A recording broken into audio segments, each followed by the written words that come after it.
kali ini saya akan membahas mengenai analisis dimensi dari gaya, tekanan, energi, rho yang melambangkan densitas atau massa jenis, kemudian ada usaha dan momentum. Sebelum saya membahas materinya, izinkan saya untuk memperkenalkan diri. Perkenalkan, nama saya Mima Kristiopani, nomor absen 35 dari kelas 10-6. Kita mulai dari besaran dan satuan. Besaran dan satuan dalam fisika didefinisikan sebagai sesuatu yang dapat diukur dan dinyatakan dengan angka yang diikuti dengan satuan. Besaran dapat dikelompokkan menjadi dua, yaitu besaran pokok dan besaran turunan. Besaran pokok adalah besaran yang satuannya telah ditetapkan terlebih dahulu dan dijadikan dasar untuk menetapkan besaran-besaran lainnya. Contoh besaran pokok adalah panjang, massa, waktu, suhu, arus listrik, intensitas cahaya, dan jumlah zat. Sedangkan besaran turunan adalah bentuk dari besaran pokok itu sendiri. Besaran turunan diperoleh dengan menggabungkan besaran pokok melalui operasi matematika seperti perkalian, pembagian, atau penggabungan lainnya. Contoh besaran turunan adalah kecepatan, percepatan, gaya, energi, daya, dan lain-lain.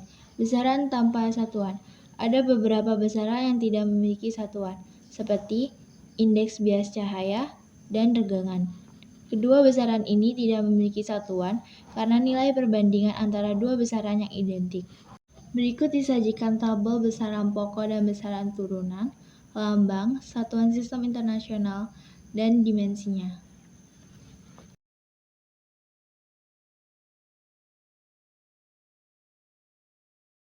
Sedangkan satuan adalah ukuran yang digunakan untuk mengukur besaran fisika.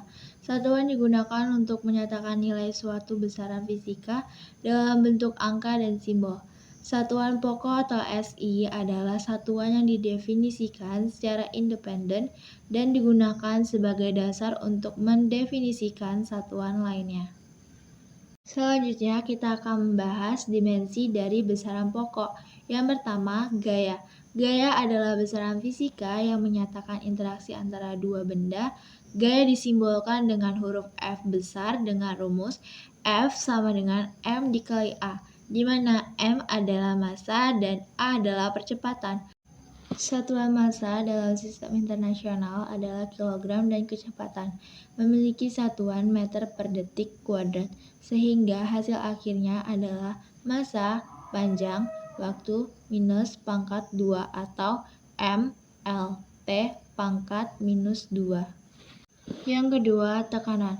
Tekanan adalah besaran fisika yang menyatakan gaya per satuan luas.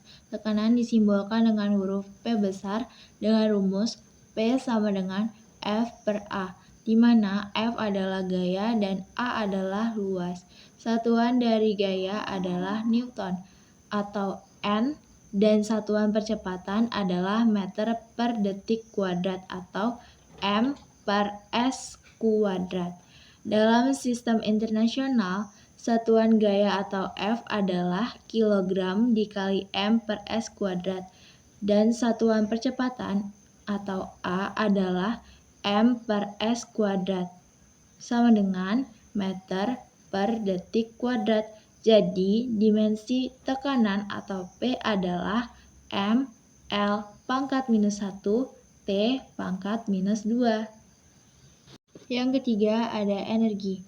Energi disimbolkan dengan huruf E besar dengan rumus E sama dengan P kali T, di mana P adalah daya dan T adalah waktu, sehingga dimensinya adalah M L pangkat 2 T pangkat min 2.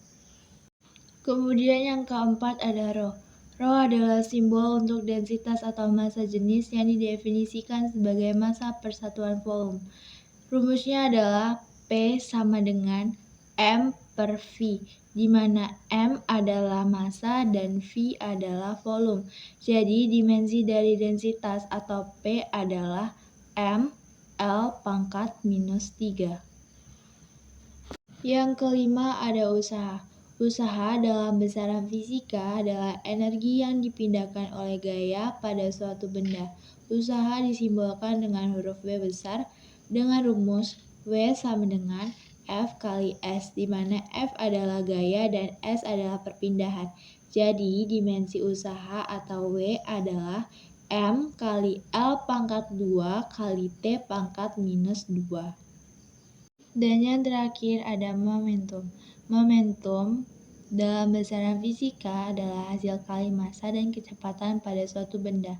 Momentum disimbolkan dengan huruf P kecil dengan rumus P sama dengan M kali V, di mana M adalah massa dan V adalah kecepatan, sehingga dimensi dari momentum atau P adalah M kali L kali T pangkat minus 1. Demikianlah materi besaran, satuan, dimensi yang telah kita bahas. Semoga video ini dapat membantu dalam memahami konsep-konsep dasar fisika dengan lebih baik. Jangan lupa untuk mempraktikkan dan mengaplikasikan konsep-konsep ini dalam soal-soal latihan. Terima kasih telah menonton dan sampai jumpa di video berikutnya.